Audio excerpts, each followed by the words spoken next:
Welcome to Our Hometown, the show where we take an in-depth look at some of the people and organizations that make this area unique. On this month's show, we'll meet with Fred Thorne and Denise Williams, who will tell us about the Sunset Beach concert series happening this summer. Then we'll speak with Ann Bockelman from the Old Bridge Preservation Society, who will share information with us about the new museum for the Old Bridge. And finally, we'll meet with Tom Smiklis of the Brunswick Concert Band. So stay with us for the next half hour as we explore our hometown.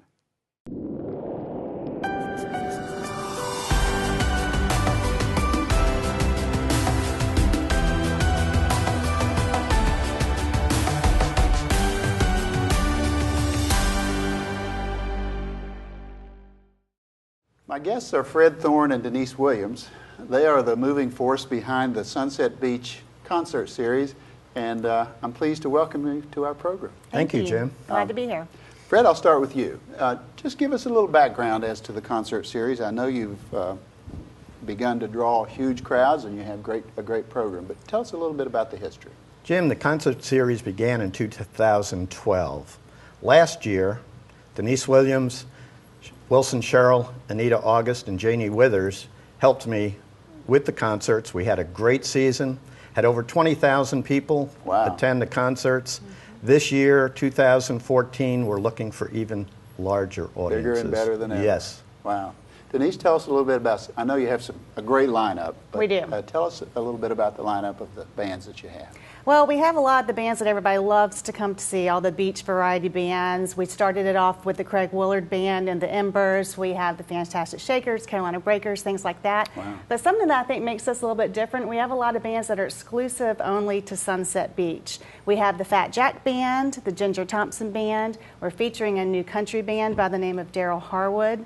And we have a great lineup of good variety bands. A new band to the area is called Six Styles. They play music from the 60s, 70s. We have a fantastic band called the Dickens that plays, gosh, a little bit of everything, reggae, 80s, 90s, you name it. So we're real excited about the new talent that we're bringing to the area. And believe it or not, we're actually introducing a bluegrass band this year.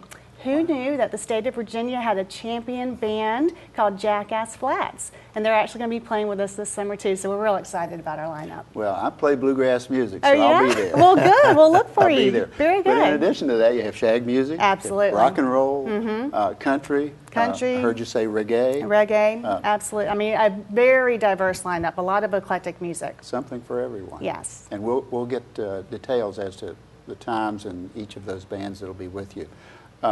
Fred, I know that you raise money, you help raise money for charities. Yes, Jim. And that's an integral part of what you do. Right. Tell us a little bit more about that. Jim, we have 15 concerts, thus we can work with 15 different charities. Wow. There is a formal selection process. We have an application. Those applications go out to charities here in Brunswick County.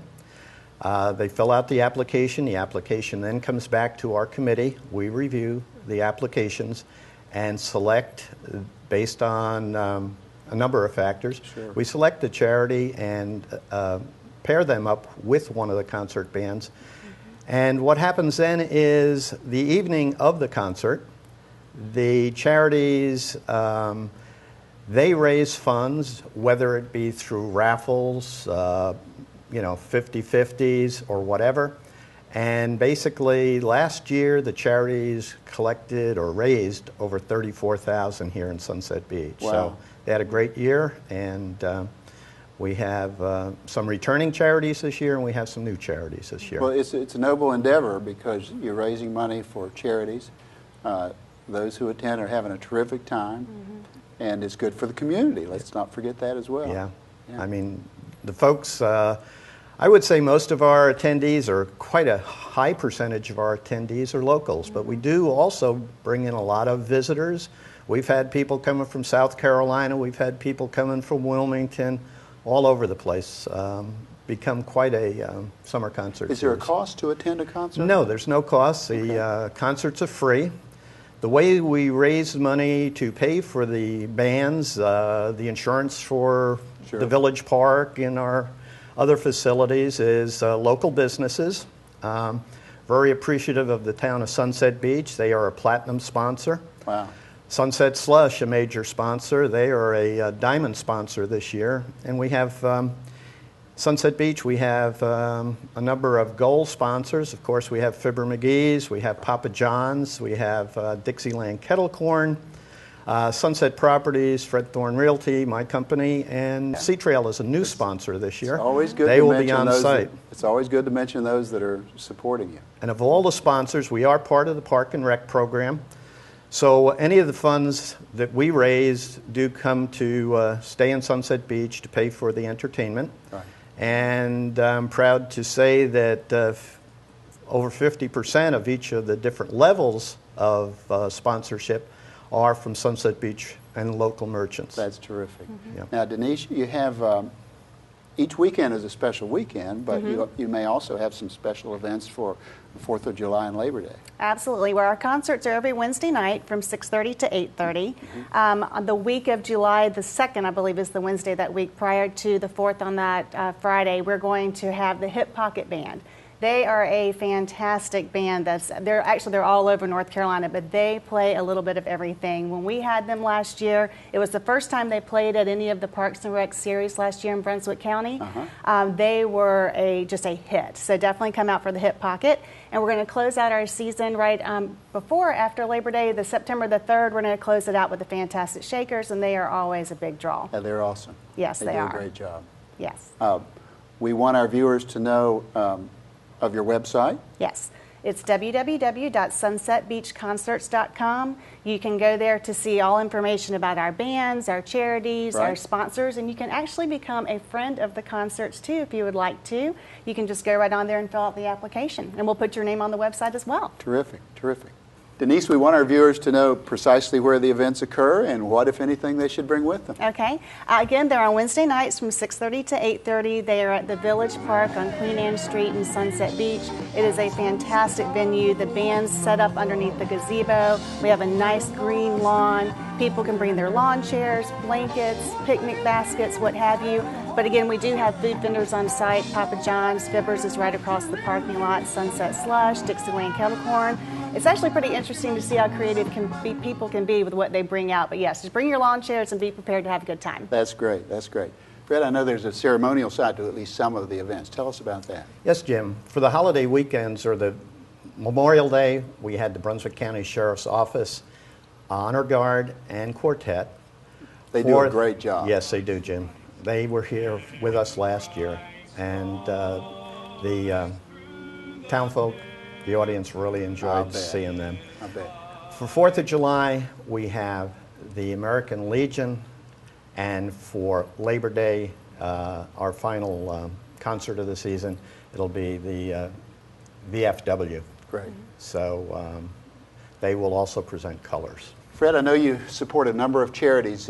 Could you mention a few of those?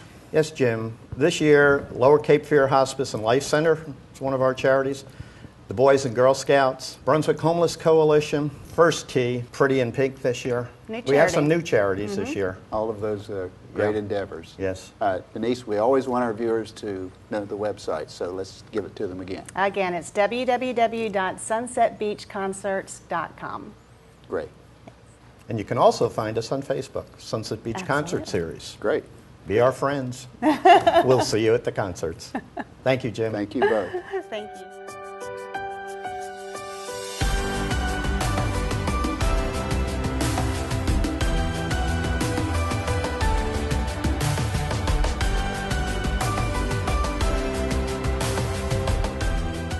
My guest is Ann Bockelman. She's with the Old Bridge Preservation Society, and Ann, I'm so glad you're here. We have a lot to talk about. Oh, I'm glad to be here too, Jim. Thanks for having me. Give us a little history, because there is a rich history about the Old Bridge and what has happened in recent years. Well, you know, if you ask anyone, do you know Sunset Beach? What do you know about it? One of the things that people would always say is, oh, I know Sunset Beach. They have that swing bridge. Right, exactly. And so it was really an important part of our community.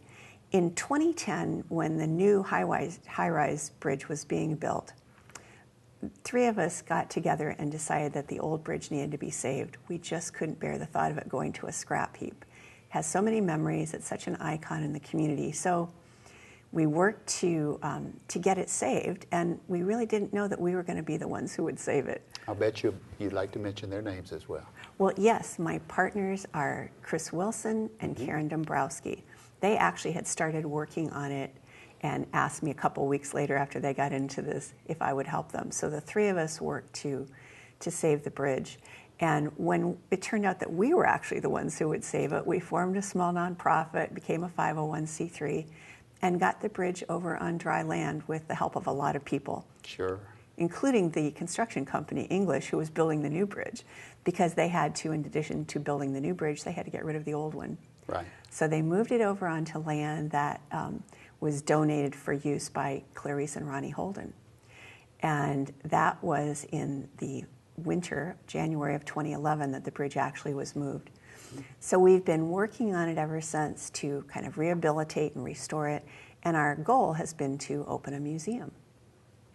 And it's been well covered in the local newspapers, but now you're at the point where the museum is up and ready to go. That's right. We actually opened the museum on Memorial Day weekend. We're really thrilled because, as I said, this is a goal we've been working toward since the summer of 2010, right, when we first started the effort.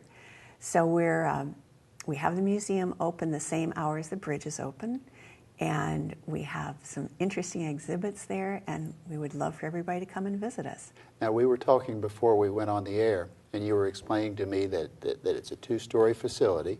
Right. That originally those who ran the bridge were in the second floor. Well, it's two stories, and a lot Tell of us people, about that. as they went across the bridge, didn't realize because they only saw the upper level. Mm-hmm. So the upper level was the office, and that's where the bridge tenders would spend their time when they weren't busy operating the bridge. They had a radio there, and they would communicate with boats who wanted to know, when are you going to open the bridge? Right. And they would take care of all their paperwork. But when it came time to open the bridge, they would make an announcement over the marine radio. We actually have this on videotape, so when you come and visit us, you can see what it was really like. But they would make an announcement that they were going to open the bridge in a few minutes. Please wait for the signal, which was the siren. Right. And then, you can go through. And when they were ready to open it, there's a control panel, which is still there in the upstairs of the tender house, where they would turn the traffic lights red. They would drop the gates down that kept the traffic from coming onto the bridge. And then there's a spiral staircase that goes down to the lower level. So they go down there. And well, let's talk about the lower level now. What was there at the time the bridge was operational, and what's there now? Okay, well, what was there when the bridge was operational? There were two diesel engines, the main engine and a reserve in case the main engine failed. That diesel engine operating powered a hydraulic pump. And the hydraulic pump had a big control panel with levers, and they actually operated 3 winches with big steel cable. Mm-hmm. So one winch would operate the cable that pulled the bridge open, another would operate the cable that pulled the bridge closed, and the third one operated the counterweights. The counterweights are these big 9,000-pound blocks of cement, one on each side, one on each end, so 4 altogether. And what the counterweights did was to cause the metal ramp to lift up, and it would lift up on each end. So without it doing that, the bridge couldn't swing open because the ramps were in contact with the roadway. So the counterweights would allow the ramps to lift up, and then the bridge would swing open. And now you have your museum and your other offerings there on the first floor. Is that right? Right. Tell us what's in there now. Okay. Upstairs is the museum, Mm-hmm. and in the lower level we have our store. So this is part of how we raise money to keep the bridge Could I operating. call it a gift shop? Or You could. We something call close? it the Old Bridge Store, but Okay. it is a gift shop, certainly. Right. Good. And we have all sorts of bridge memorabilia there. We have some really wonderful prints by Bunny Lazan, a local artist, and they're framed in wood from the bridge. Mm-hmm. We have things with our logo on it, Christmas ornaments, necklace, wine glasses, T-shirts, caps. We have some really cute children's things, toys, and some other memorabilia. So we have a lot of merchandise there that's all related to the bridge. Good. Now, I want to divert for just a moment because it's such an interesting story. The bridge has a connection to the Civil War, and you were telling me about a ship that's of great interest called the Vesta. Right, right. It's a wonderful story. And the short version of it is that During the war, there was a blockade on all of the southern ports. And so ships, in order to get cargo in for ordinary people, but also for the Army, would be called blockade runners. And Right. they would pick up cargo in the Bahamas or Bermuda and bring it into Wilmington and other ports. So the Vesta was a blockade runner, and it was heading from Bermuda to Fort Fisher to deposit its cargo. And like most blockade runners, it was chased by some of the blockading ships. And on the 11th of January, the Vesta was being chased by, according to one account, 11 ships. But the Vesta was a new, innovative design with a twin screw and a really fast engine, and it outran all of those ships. And as darkness fell, the Vesta escaped and thought they were doubling back toward Wilmington, so they would be heading for Fort Fisher. About this time, the captain and some of the officers decided they should celebrate a little bit, and they broke into the whiskey stores that were part of the cargo. They became a little inebriated, and no one was minding the ship, so to speak, until about 2 in the morning. And the captain, I think, came to himself and said, well, maybe we better get this cargo to Fort Fisher. So he woke up the pilot and he said, we're at Fort Fisher, take us in. Which was not true. Except they weren't at Fort Fisher. They were by what is now Sunset Beach. So as they started running the ship in toward what they thought was Fort Fisher, they hit a sandbar and they ran aground. Wow. And they tried and tried to get it off the sandbar, but they couldn't. So they unloaded the paying passengers, which was pretty common on blockade runners, but a little bit risky, I would think. They unloaded the passengers, and then the captain was very worried about them being seized and also about the cargo falling into the federal hands, so he ordered the ship to be burned. Everyone escaped without injury, but all the cargo was lost. So there were rifles and shoes and books and whiskey, and apparently, by all accounts, a beautiful ceremonial uniform for General Lee sent by one of his admirers in England. So the Vesta burned down to the waterline, and in the next day at daylight, one of the Union ships came to check on it, and they wanted to see if they couldn't haul it away for capturing its cargo. Right. They weren't able to do that. All they got was 2 anchors. But they were fired upon by infantry on the shore, and they returned fire with a Parrott rifle, which fired these big shells. And we actually have one of those shells in the museum that was found on Bald Beach years ago in the 50s. Yeah. But the Vesta stayed there in the water, and at low tide it was visible, what remained of it, mostly the boiler. And people used to wade out to it and fish there because it was sort of like a natural reef. And if you look at old pictures of the fishing pier that was built at Sunset Beach, it was called the Vesta Pier. How about that? In the struts that hold it up, there's a bigger space, and when you look closely in the photos, you see the Vesta. Well, it's a great story. So the Vesta now is still there, but because the sand has grown at Sunset Beach, it's not out in the water anymore. It's up under the actual beach. That's a significant piece of history for all of us here in Brunswick County. It is. It really is. And this is the 150th anniversary year of the Vesta running aground. Terrific. Wow. These endeavors don't occur without costs. You're a nonprofit. Right. I know you seek to raise funds locally or otherwise. Tell us about that. How do you raise monies? And is there a fee to go to the museum? There is not a fee to go to the museum. Okay. We felt strongly about trying to keep it at no charge, but we always appreciate donations. Sure. It's been an expensive venture to restore the bridge and create the museum, and it's been a labor of love.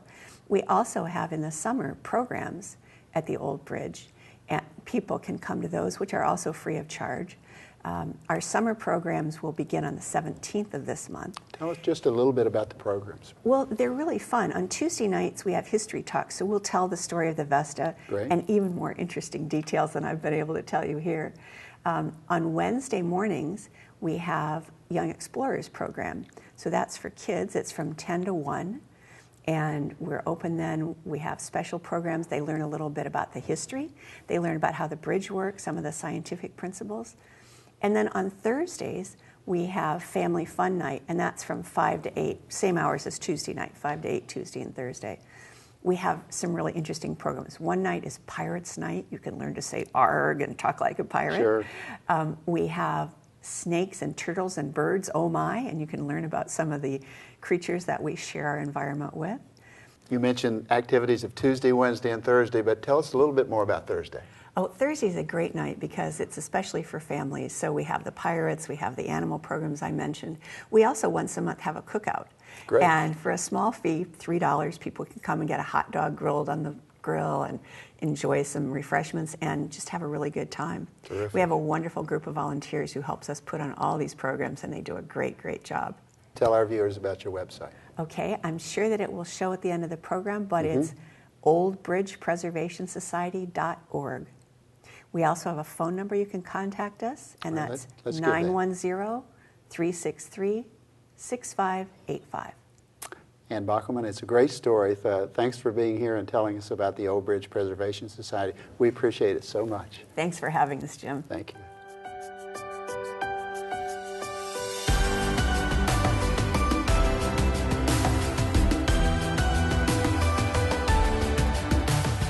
My guest is Tom Smiklis. Tom is the Vice President and Director of the Summer Concert Series for the Brunswick Band. Tom, thanks for being with us. My pleasure. Thanks for inviting me. Tom, we were talking just before we went on air about a little bit about your background. Tell us a little more about your background. Well, I was born and raised in Cicero, Illinois, Right. a close suburb of Chicago. Began my musical studies there. Was fortunate to have some very fine instructors. Graduated from Morton High School, then gravitated to Miami University after doing some professional playing in Chicago. Received a Bachelor of Music degree from Miami University, played a lot around the Cincinnati area, and went into education as a director in Northern Ohio for the better part of 30 years, where I was a director of bands, a supervisor of music. I was the chairman of the Council of Supervisors for the Ohio Music Education Association, and finally a high school principal. I enjoy that, So that tenure. you've had dual careers, really, of being an educator and a professional musician. Yes, I have. Yeah. Well, we're here today to talk about your summer concert series. Tell us a little bit more about the Brunswick Concert Band. Surely. We have approximately 50 members, sometimes as many as 60. It's a very diverse group. They range in age from 13 to 86 years of age. Wow, that's great. It's wonderful. It really is. We're happy to have an increasing number of middle and high school students that are expressing an interest in playing with us, and that's just wonderful. It speaks well for particularly the South Brunswick middle school and high school programs who are avid supporters of the Brunswick bands. Well, I've been to your programs, and I see young people scattered throughout the band. Yes, and we love them. Yeah. We just love the kids. We do 3 concert series, winter, spring, and summer. I'm doing the summer series. The summer series is quintessentially a traditional summer park concert. We take historical band literature, everything from original Sousa arrangements on through honoring our servicemen and doing patriotic numbers. And we perform those in approximately a 1-hour program around the county as a service to the community. I invite all the viewers to please stop and try to pick up one of the programs. We're playing the same concert 5 times, and I'm sure they'll enjoy it. Great. We've already talked about youth, but another aspect of your activities with youth is that you try to provide band instruments. Can you tell us more about that? Yes, the Brunswick bands over the last 10 years or so have initiated a program to provide band instruments for students who can't afford to rent or buy instruments on their own and play in their school bands. We do accept donations of instruments from folks in the Brunswick community. We do renovate them. Jim Varno, who's an excellent repairman, renovates the instruments for us at minimal cost. And then we loan these Excellent. out to the students without charge for their entire tenure of participation in their school band program. That's great. You're really touching lives. Yes, we are. Absolutely. And the band members are thrilled to have this type of program available. You also have scholarships. Yes, we do. Let's talk about that. Sure. For the students who perform in the Brunswick Concert Band, if they are going, so say, to Interlochen to a music camp, we had a young lady, Bryn McKenzie, who's an outstanding flutist, go last year. We help subsidize her tuition.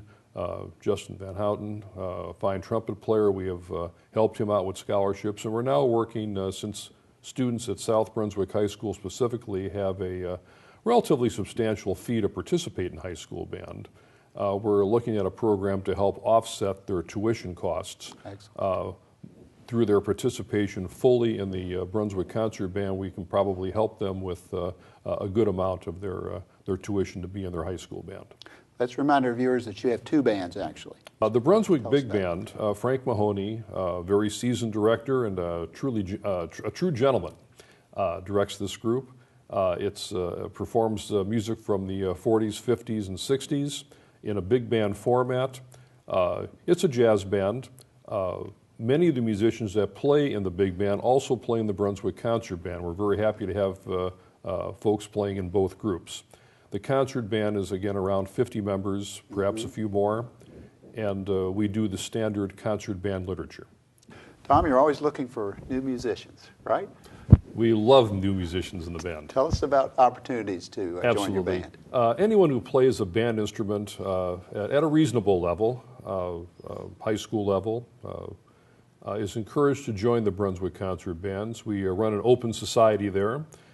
If you're interested in joining and playing some very, very fine band music on your instrument, all you need to do is to go to our website.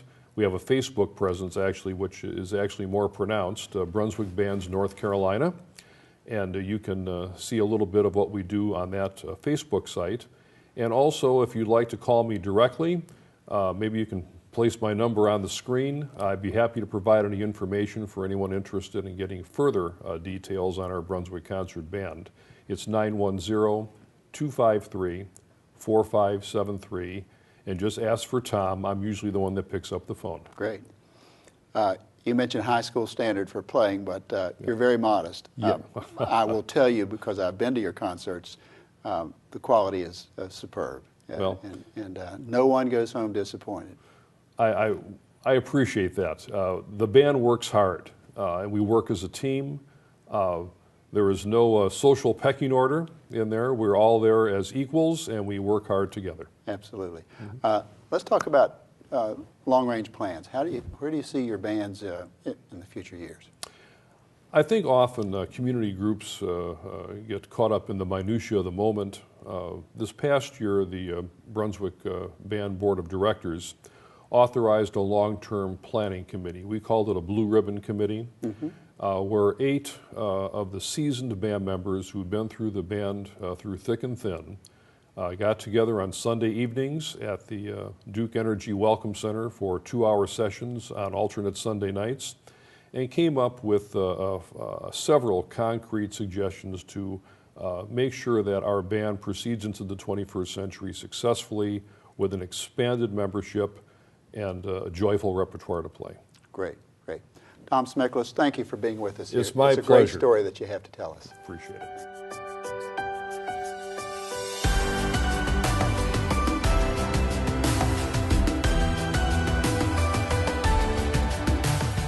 Thank you for joining us this month on Our Hometown. It's our hope that you've enjoyed this month's show and will take the time to visit some of these events and organizations that you've seen today. If you have a story that you'd like to share on a future show, visit us at atmctv.com to tell us about it. Thanks again for joining us, and tune in again next month as we explore more of Our Hometown.